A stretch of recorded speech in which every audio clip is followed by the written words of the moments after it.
Last video में हमने Israel और फ़लस्तीन के बीच लंबे टाइम से चल रहे वार की हिस्ट्री को जाना और उसके पीछे के रीजन को डिस्कस किया।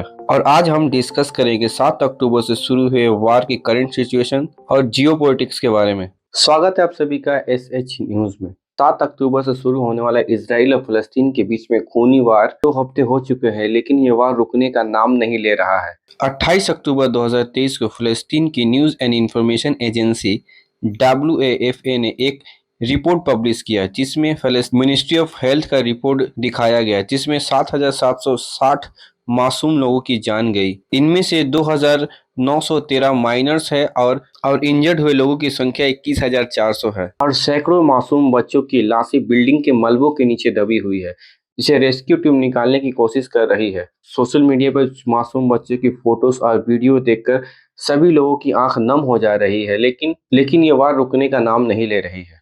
इन शॉर्ट में कहे तो फलस्तीन को इसराइल ने नर्क बना दिया है। यूनाइटेड नेशंस के रिपोर्ट के मुताबिक 10 लाख से ज्यादा लोग इसराइल और फलस्तीन के कॉन्फ्लिक्ट की वजह से बेघर हो चुके हैं। वार में कुछ रूल्स होते हैं, कुछ नियम होते हैं, लेकिन इसराइल के prime minister Benjamin Netanyahu Hamas के साथ साथ फलस्तीनी सिविलियन के ऊपर भी हमलावर है।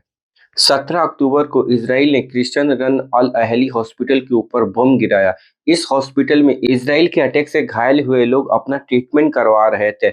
इस बॉम्ब के अटैक से करीब 300 से 500 लोग मारे गए और बॉम्बिंग के ठीक बाद हनानिया नफ्ताल, इसराइल के प्राइम मिनिस्टर के डिजिटल स्पोक पर्सन, ने ट्वीट करके बताया कि हमास इस हॉस्पिटल को अपना बेस बनाकर यूज कर रहा था, इसीलिए इसराइल ने इस हॉस्पिटल के ऊपर बॉम्बिंग किया। लेकिन सोशल मीडिया पर वीडियो और फोटोज वायरल होने के बाद सभी को रियलिटी पता चला, जिसके बाद एक एंटी इसराइल वेब चारों तरफ फैलने लगा और कई देशों ने इस बॉम्बिंग को गलत बताया, जिसके बाद हनानिया नफ्ताल ने इस ट्वीट को डिलीट करके और इस बॉम्बिंग का जिम्मेदार हमास को ही बताया। इसराइल ने 29 अक्टूबर से गाजा में खाना, दवाइयां, इलेक्ट्रिसिटी, पानी की सप्लाई बंद कर दिया है, जिसकी वजह से सिविलियन को बेसिक नीड तक नहीं मिल पा रही है। हॉस्पिटल में वाटर सप्लाई, इलेक्ट्रिसिटी और मेडिसिन की कमी होने की वजह से पेशेंट सर्वाइवल तक नहीं कर पा रहे हैं और हमास की वजह से फिलिस्तीनी सिविलियंस को बहुत ही परेशानियों का सामना करना पड़ रहा है, जिसकी वजह से उनकी जिंदगी जहन्नम बन चुकी है। मोसाद जैसे दुनिया की पावरफुल एजेंसी रहते हुए हमास ने हजारों की संख्या में रॉकेट्स, मिसाइल को गाजा में लाकर अटैक करने के लिए इकट्ठा किया और मोसाद की इंटेलिजेंस को इसकी खबर तक नहीं हुई, जबकि इजिप्ट की इंटेलिजेंस ने इस हमले की जानकारी इसराइल के गवर्नमेंट को दिया, लेकिन बेंजामिन नेतन्याहू ने इस इंफॉर्मेशन को सीरियसली नहीं लिया। बेंजामिन नेतन्याहू के खिलाफ इसराइल की जनता खुलकर विरोध कर रही है और न्यूज पेपर में साफ साफ देखने को मिलता है कि नेतन्याहू की सरकार करप्शन के चार्जेस से जूझ रही है और इसके खिलाफ उन पर कई केसेस भी चल रही है।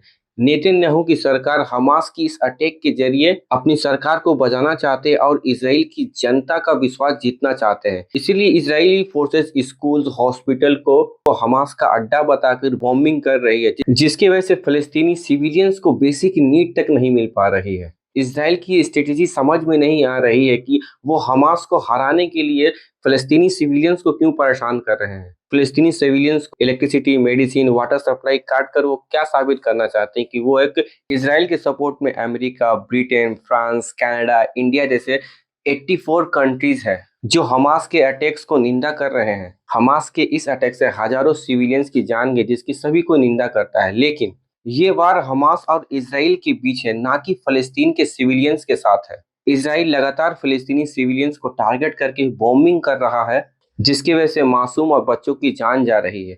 ईरान ने इसराइल को धमकी देते हुए कहा है कि अगर इसराइल गाजा पर बॉम्बिंग नहीं रोकता है तो इसराइल को दूसरे मोर्चे से भी वार के लिए रेडी हो जाना चाहिए। हमास की तरह हिजबुल्लाह एक टेररिस्ट ऑर्गेनाइजेशन है और इसका फाउंडेशन 1982 में हुआ था। हमास ऑर्गेनाइजेशन बनने के ठीक 2 साल के बाद इसराइल और हिजबुल्लाह के बीच में 2006 में एक कॉन्फ्लिक्ट हो चुका है, जो महीनों तक चला था। अल जजीरा न्यूज के मुताबिक हिजबुल्लाह ने एंटी टैंक मिसाइल लेबनान से फायर किया, जिससे नॉर्थ इसराइल के रहने वाले 3 इजरायली सिविलियंस घायल हो गए हैं। हिजबुल्लाह के अटैक को देखकर इजरायली गवर्नमेंट ने उस जगह को खाली करने के लिए आदेश दिए हैं। लेबनान के हिजबुल्लाह ऑर्गेनाइजेशन ने अमेरिका को धमकी देते हुए कहा कि फलस्तीन को यूक्रेन ना समझे। हिजबुल्लाह का कहना है कि अगर अमेरिका इस जंग में दखल देता है तो मिडिल ईस्ट तो वो अमेरिकी ठिकानों को तबाह कर देगा।